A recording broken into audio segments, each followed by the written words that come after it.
Hi, I'm Scott Bullard with the Fayetteville Fire and Emergency Management Department, and I would like to talk to you for a few minutes about why it's important to have an emergency disaster preparedness kit. This is an all hazards kit that is designed to broadly help you sustain yourself for about 72 hours no matter what the emergency might happen to be. What you're going to see before you is not representative of everything in the kit, but there are some key pieces out here on the table to give you an idea of what we expect to go in there, and probably the most important is having a gallon of water per person that you might need to take care of in your household per day. This takes up a lot of space, and this might not actually fit inside a container, but it's critically important to have 1 gallon per person per day, even for the little people. Some of the other contents of the kit, something just as critical as the water itself, is medication. If you take prescription medication, you might need to gather that up before a storm or something strikes, or as a last-ditch attempt to put it in your kit. That's very, very important to have it together. It fits great in a Ziploc bag, and it needs to be included. Some other things, just representative items here: food that is fairly shelf-stable and not perishable, sealed containers. Cans are a great idea. I don't have any cans out, but please include a can opener so that if you have the cans and they're not the pop top, you can deal with them. Think about children if you have children. What are some of their comfort foods, little snack foods? Sometimes at store for great periods of time are wonderful. There's also a movement towards prepackaged meals that you just add water to that can sustain you in place of what a regular meal would be. It has enough calories and nutrients and so forth for a whole day. These last a very long time, some of them up to 10 years. They're costly on the front end, but they're great for these kits because you can see this takes up very little space. And this is an entire day's worth of nutrition for an adult. Other critical things here to remind us: I've got a phone book laying out. We need to have a communication plan for friends, relatives, and should you have to relocate or leave this area, how you can get in touch with not only your family members, but also you might need to reach out to your insurance company or other regulatory agencies. Also included is a map. One thing that we ask is you know your surroundings. If you had to go to a place you're unfamiliar with, it might pay to have even an atlas. Some other things also in here: wipes are real important. Got a nice pop-up container here. Trash bags in multiple assortments. One for waste disposal, not only for the humans, but also pets if you have some. And these fit nicely in your car. And just a regular household large trash bag, which is useful for a great many things. Even items that you find at the last minute, you need to cram in it and go. Have a dust mask here, should we have a flood situation where the air is dirty or there's just dirty conditions.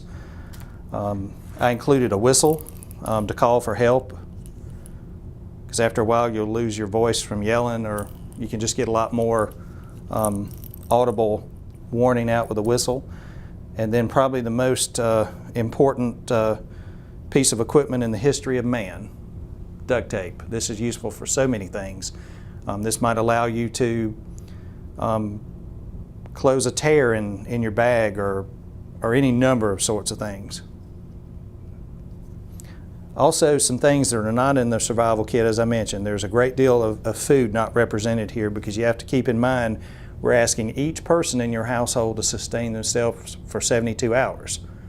The reason we ask for that time frame is it might take that long to get the resources we need in place to not only help you have food and shelter, but meet any other needs that you might have.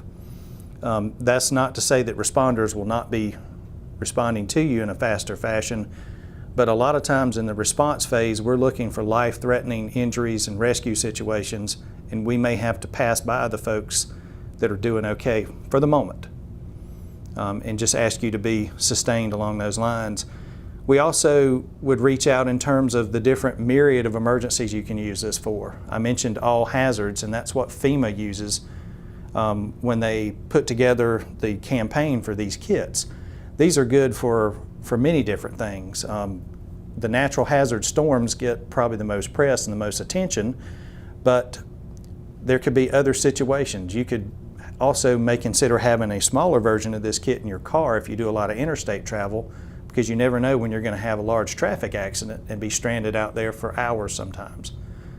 The snowstorms we kind of get a warning on, as we do with hurricanes, but other situations like tornadoes and straight line windstorms, we don't have a lot of notice on. So that makes this kit even more vital. Some of the attributes of it that make it most helpful is if it fits inside this container or a tub, it's very portable. And that's kind of what we're shooting for, is that you've got it at the ready and you can take it away at a moment's notice and put it in your car and evacuate if you need to. There's some wonderful outreach information that we would love to share with you that FEMA.gov has put out about creating these kits. And let me expand on that a second from the standpoint, there's a human kit, but if you have pets that you anticipate sending to a shelter or pets with special needs, there's also a pet kit. An important part of this planning process is to make sure that you have the information available that you need and be informed at all times of what's going on. A big part of that is participating in a mass notification tool we have in the city of Fayetteville and Cumberland County. The name of the system is called Code Red. The unfortunate nature of the way the system is organized is if you do not subscribe and enroll in it, then there's no way to get the message. So what we would ask you to do is to enroll in it off the county website. If you go to the website, you'll see an icon that looks similar to a red background with a tornado on it, and click on it. And it will ask you for your name and what number and what web address and so forth you want to be contacted by. That will get you in the system, and it will recognize any watches or warnings or information that you need for this general area.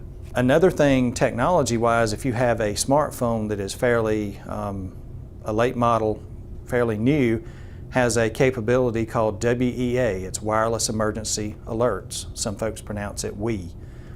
The government issues immediate life-threatening alerts and warnings with this technology, and you simply don't have to subscribe or anything. Your phone gets the signal based on it being issued by Department of Homeland Security and FEMA, and it will alert off and give you some information.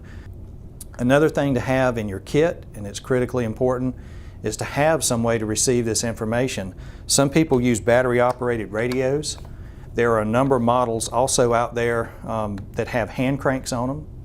Just a few turns will keep it going for hours or more at a time. And this way you can get the emergency warnings, especially if they're a weather alert radio, which this one has it built in, where you can push a button on it and automatically go to that weather station and get the information for the area that you might need. One thing that you didn't see on the table is a flashlight. That's something important to have in there because any of these emergencies can occur at night.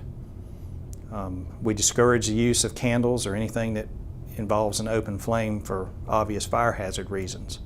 We can't emphasize enough how important it is to have an all hazards 72-hour emergency kit, and to also consider maybe having a smaller downscale kit for your car should you travel a lot or have some sort of commute situation.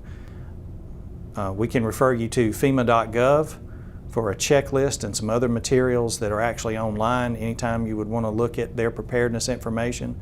The whole ready.gov website is geared around preparedness for all hazards and all different situations, whether it's home, workplace, or no matter what. Another resource that you might reach out to is Cumberland County Emergency Management or Emergency Management here at the City of Fayetteville, and you can contact us at 910-433-1789.